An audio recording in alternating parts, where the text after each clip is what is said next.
The call came on a Tuesday morning, while I was eating breakfast alone at my kitchen table the way I had every morning for the past 11 years, ever since my wife Carol passed.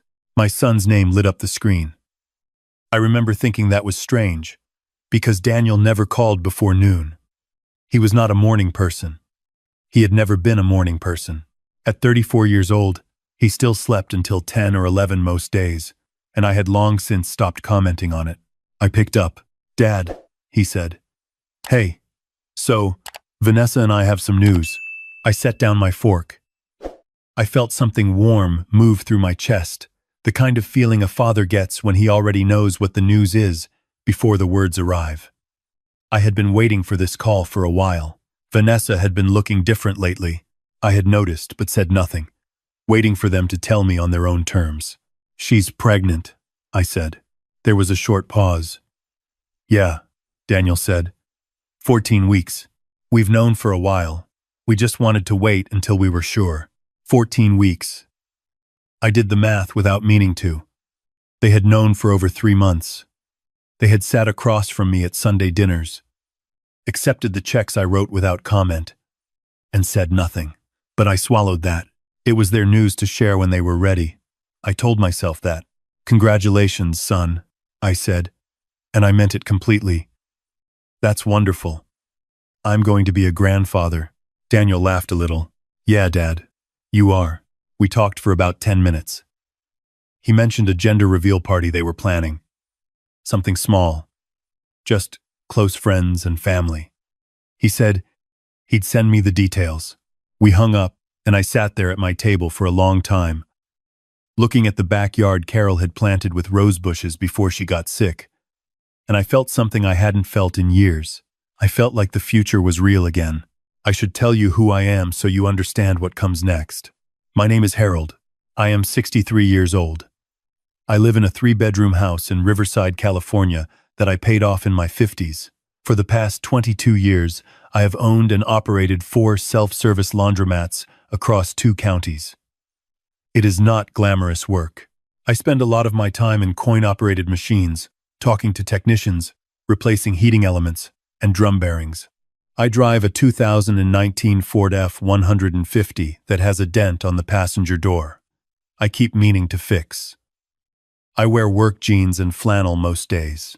I look exactly like what I am, a working man who did well for himself quietly, without making much noise about it. What most people do not see is that those 4 laundromats, combined, generate about $280,000 a year in net income. I own the buildings. I own the equipment outright. I have no debt. Carol and I built that from nothing, 1 machine at a time, 1 lease at a time, working 7 days a week for years before it became something that could run mostly on its own. Daniel grew up knowing we were comfortable. He did not grow up knowing how comfortable. That was my first mistake. I think. I wanted him to have a normal childhood. Not a child who thought money was something that simply appeared. But somewhere along the way, comfortable became expected, and expected became entitled. And I did not stop it when I should have. After Carol died, I think I overcorrected.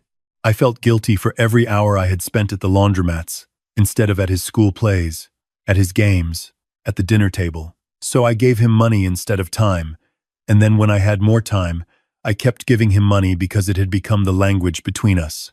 I know that now. I did not fully know it then. When Daniel was 26, I co-signed a lease on an apartment for him in Pomona. Nice building, 2 bedrooms, $1,800 a month. He was going to be a personal trainer, he said. He had some clients lined up. The personal training lasted 4 months. After that, there was a business idea involving custom sneakers. Then a period of figuring things out. Then he met Vanessa. Vanessa came from money. Old money, the kind that lives in Pasadena and has opinions about wine. Her parents had a large house and took vacations in Europe and spoke about investments the way people speak about the weather. She was 29 when Daniel brought her home the first time. She was polished and pretty, and she looked around my house with an expression. I recognized immediately the expression of someone who is doing the math and finding the numbers disappointing. She was not rude to me. She was something more difficult than rude. She was pleasant in a way that kept me at arm's length. She called me Harold, in a tone that made it sound like a minor inconvenience. She spoke to Daniel about his potential in front of me, as if I were not the one who had been covering his rent for 3 years. I tried. I want to be honest about that. I brought them dinner. I offered to help when the apartment needed repairs. I remembered her birthday. I showed up at every occasion they invited me to, which was not often, but I showed up. The pregnancy changed the dynamic in ways I did not expect. Vanessa's parents, Richard and Patricia, became very involved very quickly. They offered to help furnish a nursery. They talked about the baby constantly when I was around, in a way that felt like staking territory. I told myself I was reading too much into it. I told myself I was being sensitive. 2 weeks after Daniel's call, I was at the laundromat on Magnolia when my phone buzzed with a text from a number I didn't recognize. "Hi, Harold. This is Jess, Daniel and Vanessa's friend. I wanted to say I had such a wonderful time at the shower yesterday. The games were so fun. Hope to meet you properly sometime." I read it twice. Then I read it a third time. Yesterday, there had been a shower. Yesterday. And I had not been there. I had not been invited. I had not even known it was happening. I stood there in the middle of my laundromat with machines spinning on all 4 walls, and I felt a stillness go through me that was different from anger. It was colder than anger. It was the feeling of something finally becoming clear. I called Daniel. He did not pick up. I called again. An hour later. He picked up on the 3rd ring, and I could hear voices in the background. Music. The sounds of a gathering winding down. "Dad. Hey, sorry. It's been kind of a hectic day. Was there a baby shower today?" I asked. The background noise seemed to change. I heard him move to somewhere quieter. "Dad. Daniel. Was there a baby shower for your child today? And I was not there?" He was quiet for a moment. Then he said, "It was just something Vanessa wanted to do with her side. Her friends and her parents. It wasn't a big thing. Dad. Her parents were there." "Yes, her parents were there," I said again, quietly. He started explaining. The words came out the way words do, when someone has prepared them in advance. Vanessa just wanted something intimate. You know how her family is. They have a different social circle. She was worried it would feel awkward, mixing the groups. "It wasn't about you. We're going to do something with you separately. Something smaller." I listened. I let him finish. When he was done, I said, "Okay, son. I understand." And I hung up. I understood perfectly. I drove home. I sat in Carol's garden for a long time, looking at the roses she had planted, and I thought about all the things I had done for Daniel, not because he had asked, but because I had wanted to, because I thought that was what love looked like. I had paid his rent for 3 years. I had given him $22,000 when he and Vanessa moved into their current house in Ontario because they were short on the deposit and first month and needed furniture. I had paid off a credit card balance of $8,400 the previous year because Vanessa had called me crying, saying they were going to be sent to collections. I had never once asked them to pay me back. I had never put a condition on any of it, and I was not acceptable to be seen with at a baby shower. I did not cry. I want you to know that. I thought I might. I sat in that garden for 2 hours, waiting to feel devastated. But what I felt instead was something quieter and more permanent, like a door closing very slowly, very gently, with a soft and final click. I called my accountant the next morning. Then I called my lawyer, a man named Gerald, who had handled Carol's estate and who I trusted completely. I told him I wanted to update some documents. He asked a few questions. I answered them. He said he'd have something for me to look at by the end of the week. Then I waited. I did not call Daniel. I did not bring up the shower again. When he texted me a few days later asking if I wanted to grab lunch, I said I was busy at the laundromat. Which was true. I was always busy at the laundromat. The call I had been half expecting came on a Friday evening, 5 weeks later. It was Vanessa. She did not call often. When she did, it was always about something specific. This time her voice had the particular texture it got when she wanted something slightly warmer than usual, slightly more effort in the friendliness. "Harold, how are you? We've been thinking about you. We have been thinking about you." I almost smiled. "I'm well, Vanessa. How are you feeling?" We talked for 3 minutes about the pregnancy. She was doing well. The baby was healthy. They had found out it was a boy. She mentioned this almost as an aside, the way you mention something to someone you assume has no strong feelings about it. Then she said, "So, Harold, I wanted to talk to you about something. We've been going through our finances, and with the baby coming, there's going to be a lot of expenses. Daniel and I were hoping, we were wondering if you might be able to help us out. We need about $15,000 for the nursery and some medical costs that insurance isn't covering, and just to have a cushion going in. $15,000. I let the silence sit for a moment. "Can I ask you something, Vanessa?" "Of course." "Was I invited to the baby shower last month?" There was a pause, shorter than Daniel's had been. She recovered faster. "Harold, that was something I really wanted to address with you. It was just meant to be a small thing with my close girlfriends. Richard and Patricia were there," I said. "They're my parents. I understand that. I'm asking you a direct question.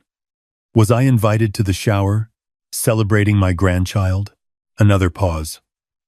Longer this time. We felt like the groups would be different, and it might be uncomfortable. "Because of how I present myself," I said. It was not a question. She didn't answer that directly. She said something about different social circles, about Vanessa's friends being used to a certain kind of setting, and I listened to all of it with the same calm I had been carrying for 5 weeks. When she finished, I said, "Vanessa, I appreciate you calling. I need to think about this." She seemed surprised. I didn't say yes immediately. She said, "Of course. Take your time." And she said she hoped we could move past the shower misunderstanding. And she said Daniel really loved me, and they both wanted me in their lives and the baby's life. I said, "I know you do. I'll be in touch." I called Gerald that same evening. What I had put in motion 5 weeks earlier was not complicated. I had simply made some adjustments. The property I owned, my house, and the 4 laundromat buildings I had placed into a trust. The trust had a clear structure. What I gave to Daniel going forward would be designated as loans, not gifts, with documentation. The $22,000, the $8,400, the other smaller amounts over the years, Gerald had helped me prepare a formal accounting. Not to sue anyone, not to be cruel, just to have a clear record of what had been given and what the real balance looked like. The total, going back 6 years, was a little over $67,000. Gerald sent a letter. Certified mail. Professional. Calm. Factual. It outlined the amounts. It stated that going forward, any financial support would be structured as a formal loan with written agreement and repayment terms. It noted that the existing $67,000 was being reclassified accordingly, and that a repayment schedule could be arranged at mutual convenience. I did not call Daniel before the letter arrived. I did not warn them. I imagined the morning they received it. I have thought about it many times. Daniel called me within 2 hours of the letter arriving. His voice was different from any voice I had heard from him before. The comfort was gone from it. He sounded young in a way that made me sad, not young like a child, but young like someone who has just discovered that the ground beneath them is not as solid as they assumed. "Dad, what is this?" "It's a letter from my attorney," I said. "I can see that. Why? Why would you do this? What is happening?" I was at my kitchen table again. Same table where I had taken his call about the pregnancy. Same view of Carol's roses. "Son," I said, "I love you. I have loved you your entire life. I have given you everything I was able to give you, and I gave it because I wanted to, not because I wanted anything in return. But I need you to understand something. I was not invited to the shower for your son, my grandchild, because your wife was concerned about how her friends would perceive me. And then, 5 weeks later, I was called and asked for $15,000. I need you to sit with those two things together and tell me how that is supposed to feel." He was quiet for a long time. "Dad, the shower, that was a mistake. Vanessa knows that. We both know that. We should have." It was not a mistake, I said, gently. A mistake is forgetting to send an invitation. What happened was a decision. Someone decided that I was not the right fit for that room. I understand that. I'm not angry about it anymore. But I am not going to continue to be a financial resource for people who are embarrassed to have me at their table. That's not Dad. That's not fair. The letter is not a punishment, I said. It's just honesty. It's the truth of what our relationship has been, written down on paper. I have been your father, and I have been your bank, and I made a mistake years ago by letting those two things blur together. That is my fault, as much as anyone's. I should have helped you build a life, not funded one. Daniel said a lot of things after that. He said I was overreacting. He said Vanessa would apologize. He said they were going to have a baby. And this was the worst possible timing. He said he needed me right now. Not some legal letter, not some new financial arrangement. He needed his father. I said, I'm still your father.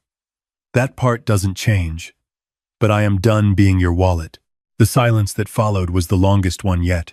I can't pay back $67,000, Dad. I know that, I said. I'm not expecting you to pay it back tomorrow. Or this year. Or maybe ever. That's not the point. The point is that from this moment forward, we are going to be honest with each other about what we are and what we're not. If you need help, you ask me directly. You look me in the eye, and we make an agreement like adults. No more calls from Vanessa. No more soft peddling it. If you want money from me, you come to me yourself. Another long silence. Did she call you? He said finally. His voice was different now. Quieter. She called me the same evening she wanted $15,000, I said. I heard him exhale. I don't know exactly what was happening on his end of that call. What he said to Vanessa after. What conversations happened behind closed doors in that house in Ontario. I wasn't there for any of it, but I heard something shift in his voice before we hung up. Something that sounded a little like clarity. I told him I loved him. I told him the door was open not to the money, but to me. To a real relationship, if he wanted one. I told him I would be the best grandfather that baby had ever seen, if Daniel would let me. We hung up and I went outside and walked through Carol's garden in the late afternoon light. And I pulled 2 dead stems off one of the rose bushes the way she had taught me, making the cut just above a 5-leaf cluster the way she had shown me 100 times, and I thought about how much she would have known what to do in this situation. She always knew.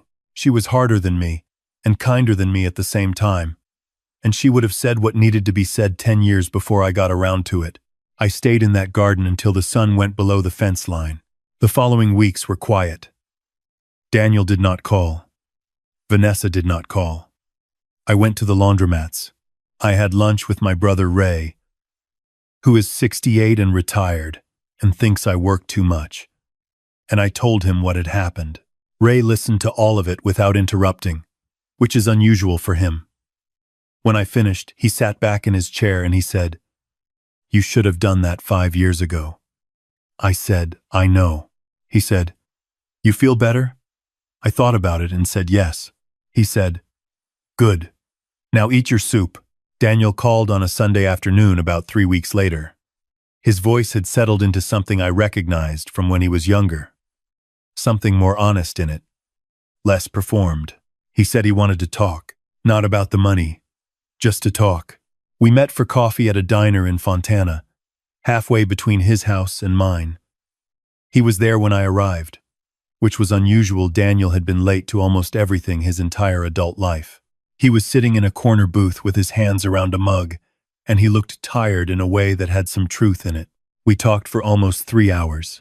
He told me things I had not known that he had felt. For years. Like he was failing some version of himself he had never quite been able to picture. That Vanessa's world made him feel like he was always catching up, always one step behind, and that my money had been the thing that let him pretend he wasn't. That he had known, some part of him, that it wasn't right. That he had not been able to look at himself clearly because looking clearly would have required him to do something hard. I listened to all of it. I did not say I told you so. I did not need to. I told him what I should have told him 10 years earlier. When he was 24, and I could still have shaped something. I told him that I had made him a softer version of himself by never making him uncomfortable. I told him that was my failure, not just his. I told him that I had confused giving him things with giving him what he actually needed, which was resistance, the good kind, the kind that builds something in a person. He cried a little. I am not embarrassed to say I did too. We did not solve everything that afternoon. We did not arrive at some perfect understanding, but we were honest with each other for the first time in a very long time. And that was something. That was more than something. He told me Vanessa had been different since the letter arrived, more quiet. He said she had called her parents, and the conversation had not gone the way she expected, apparently. Richard and Patricia had some opinions about the shower situation that were not entirely sympathetic to her side of it. He said she hadn't brought up the $15,000 again. When we got up to leave, he hugged me in the parking lot the way he hadn't since he was a teenager. A real hug, not the shoulder pat kind. I held on for a moment longer than usual. I drove home on the 10 freeway with the windows down, the way I used to drive in my 30s when everything still felt like it was ahead of me. I passed a strip mall that had one of those franchise laundromats, the big corporate kind with the bright yellow signs, and I thought about the first machine I had ever bought, a used front-load washer from a closing laundromat in Colton, paid for with savings. Carol and I had spent 2 years building, hauled in the back of a borrowed pickup at 7 in the morning, on a Tuesday, in March 1998, 22 years of 6 a.m. starts and burst water lines and negotiating with property owners who thought I was going to fail. 22 years of showing up to things not in pressed shirts, but in clothes I could work in. Because the work was real, and the work was mine, and I never needed anyone to be impressed by it. I thought about Vanessa's friends at that shower, in their nice clothes, and I thought about how little they knew about anything. And then I thought about a baby boy coming into the world in about 3 months. A little boy who would carry some part of Carol in him, the shape of his hands, maybe, or something in his eyes, and I felt something unlock in my chest that had been closed for a long time. I had made mistakes. I owned them.